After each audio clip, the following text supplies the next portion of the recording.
Well, what does that magical amulet do? Last night we were introduced to the White Tiger in the first 2 episodes of Daredevil Born Again, and many fans are pretty unfamiliar with his powers and where they come from. So let's take a couple minutes to talk about that amulet he specifically mentions in the show and the big deal that it actually is.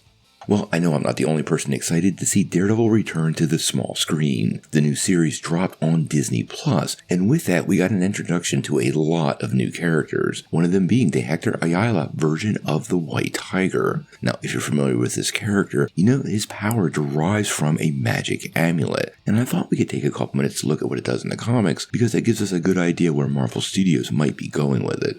Now, in Marvel Comics, there really are very few artifacts that carry the weight, history, culture, and raw power quite like the White Tiger Amulet. It is a mystic relic, steeped deeply in the heritage of Puerto Rico. Its journey from ancient myth to modern superheroics is a tale of legacy, identity, and the enduring fight for justice. Now, the White Tiger Amulet actually made its first appearance in Deadly Hands of Kung Fu number 19, way back in December of 1975, and was created by writer Bill Mantlo and legendary George Perez. Now, in this story, they actually introduce Hector, a college student who stumbles upon the amulet while researching his own cultural heritage. The amulet was forged centuries ago by Tibetan monks, and these monks actually imbued the amulet with the power of the tiger god Chianti, granting its wielder enhanced strength, agility, reflexes, and senses. And in case you didn't know, these abilities actually rival those of not only Daredevil, but Spider-Man. Now, one thing I do like about the amulet is not only does it give you all these great superpowers, making you a formidable combatant, it also enhances your fighting skills and allows the user to channel the ferocity of a tiger.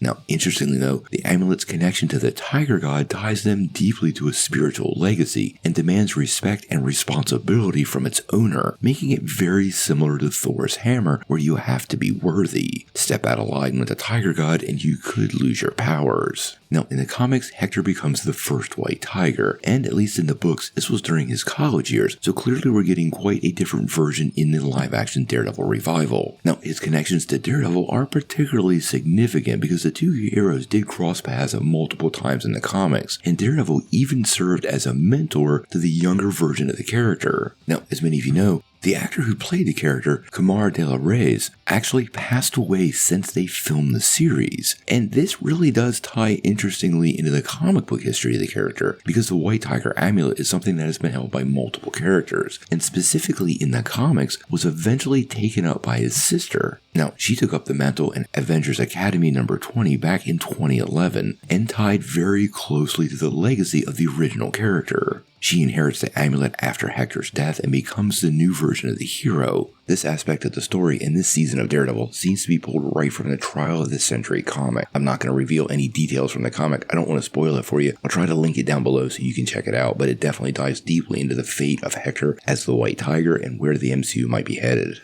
But unlike Hector, her connection to the amulet was more symbiotic, and she learned to harness the power without the same sort of physical toll. Now, I do think Marvel Studios might have some plans for the character moving forward, and I would be shocked if the studio did not know about the actor's health conditions before the series was developed, but given all the reworking that they had to do, well, it might just be some tragic timing and loss. I do think, though, Marvel will not let the amulet go, and if you notice in the second episode of the series, Hector went out of his way to point to the fact that the amulet gave him extra powers. This means Marvel's seeding this magical artifact and the character of the White Tiger as part of the MCU. And with Marvel definitely trying to focus on some of these street level heroes of New York, well, the White Tiger is a natural, and given the legacy nature of the character, gives them maximum flexibility. In any case, another superhero on the streets of New York that can move and fight like Daredevil and Spider-Man is a big win. I am curious where this season is going to take us, specifically with the character of the White Tiger, and I do totally believe by the end of season 2, we're going to have a new mantle holder, and whoever that is will be a permanent member of the larger tapestry of heroes inhabiting the streets of New York.